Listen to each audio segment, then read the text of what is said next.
The function of all muscular tissues is to produce movement by contraction, and contraction means that the muscle shortens and generates a pulling force.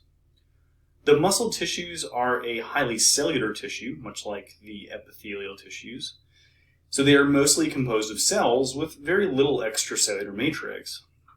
The cells of muscles tend to be long and thread-like, and so for that reason, muscle cells are typically referred to as muscle fibers. Not surprisingly, muscles typically need a lot of oxygen and nutrients like glucose and amino acids, so they are typically very well vascularized with many blood vessels and capillaries. Muscle tissues are classified as either voluntary or involuntary. Voluntary means that we have conscious control over them, while involuntary means that we do not have conscious control over them. In the human body, there exists three types of muscle tissues. We have skeletal muscle, cardiac muscle, and smooth muscle. The skeletal muscle fibers, that is the skeletal muscle cells, are long and cylinder-shaped cells. They are multinucleate, which means that they have more than one nucleus per cell.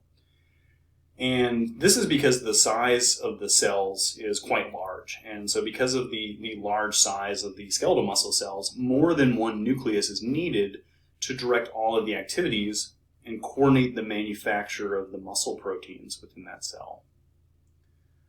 The skeletal muscle cells have visible striations, which are seen as alternating light and dark bands. And these striations are due to the arrangement of the proteins that cause the contraction of the cells. So we'll look at how these proteins generate muscle contractions in a future lecture module. Skeletal muscles function to move the skeleton when they contract. So typically, skeletal muscles are attached to one bone. They span a joint, usually with a tendon, and are attached at the opposite end to another bone, so that when the muscle contracts, the bone that it's attached to at the opposite end will be pulled on and it will move. Some skeletal muscles also have attachment points on the skin instead of to another bone, and so they will function to move the skin when they shorten and contract. These kinds of muscles are typical on the face, where they help to create facial expressions. Finally, skeletal muscles are voluntary muscles, so we have conscious control over when they are able to contract and produce movement. So next we have cardiac muscle.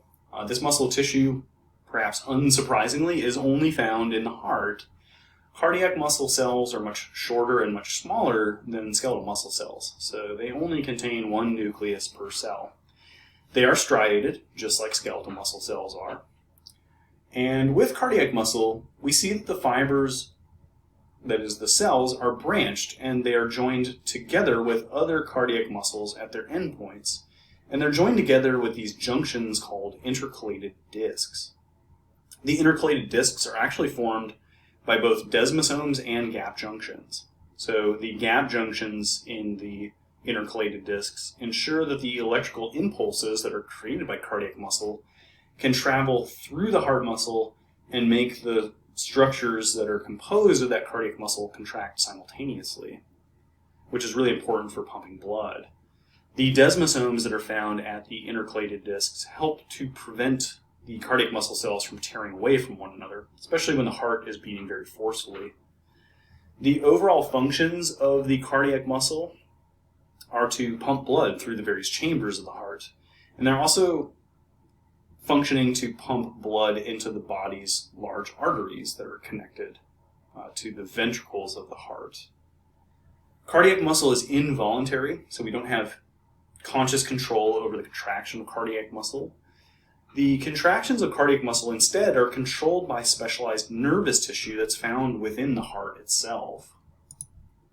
So these diagrams here better show the intercalated discs that connect the adjacent ends of cardiac muscle cells.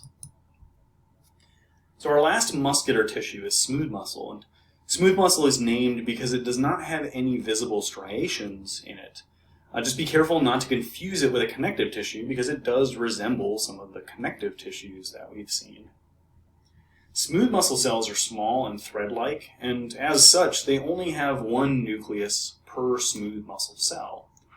And smooth muscle is primarily located in the walls of hollow organs, such as the walls of the digestive system structures, the urinary system structures, the uterus, which is part of the female reproductive system, as well as the blood vessels. Smooth muscle is also found in our skin. It's associated with body hairs, and it makes the body hairs stand up when we are cold or when we are frightened. So lastly, we'll briefly examine nervous tissue, and this is a tissue that's found primarily in the body's nervous system structures, so like the brain, the spinal cord, and the nerves. It functions as a signaling tissue, which is going to help regulate and control other body functions and tissues. Nervous tissue is mostly composed of cells with some extracellular matrix present. Among the cells, there are two types that we see in the nervous system. We have neurons and neuroglia. Neurons are the highly specialized cells that send and interpret signals, while the neuroglia function in other capacities within the nervous system, like supporting, protecting, and insulating the neurons, which we'll see in a second. So let's briefly examine neuron structure. We'll spend plenty of time on these cells in later modules, so we'll just get a brief overview here. Neurons are described as excitable, so that is, when they are stimulated, they can generate electrical impulses that are then used to release chemical messengers called neurotransmitters. To start off, the neuron soma is the cell body of the neuron, because the word soma just means body. The neuron soma contains the nucleus and the other typical organelles that we've seen in other cells that carry out the exact same functions for the neurons as we've seen in other cells, like making proteins, making lipids, making ATP, that kind of thing. The dendrites are the receptive endings of the neuron that are directly connected to the neuron soma. And neurons can have a few dendrites, some neurons can have one dendrite. Many neurons, a good number of neurons in the nervous system can have thousands of dendrites, so the number of dendrites is quite variable among neurons. The dendrites are sensitive to different stimuli. The axon is a single long process that extends from the neuron soma. So no matter what type of neuron it is, no matter how many dendrites that neuron has, each neuron only has one axon. But that axon may branch at its endpoints. The function of the axon is to create electrical impulses that are called action potentials. And finally, we see axon terminals that are the branched ends of the axon. And their job is to store these chemical messengers called neurotransmitters, which are released by the action potentials that are created by the axon. Neurotransmitters are the chemicals that signal other nearby cells and tissues, and they act to pass the message to other cells and tissues that are nearby. So neuroglia, which are also called glial cells, are non-excitable cells. So that means that a stimulus to these cells will not create electrical impulses, like action potentials, and also will not cause them to release neurotransmitters. So therefore, neuroglia are not able to send signals like neurons are. Instead, the neuroglia play other roles in the nervous system. Some neuroglia function to support and nourish the neurons, while others will protect the nervous system by functioning like immune system cells.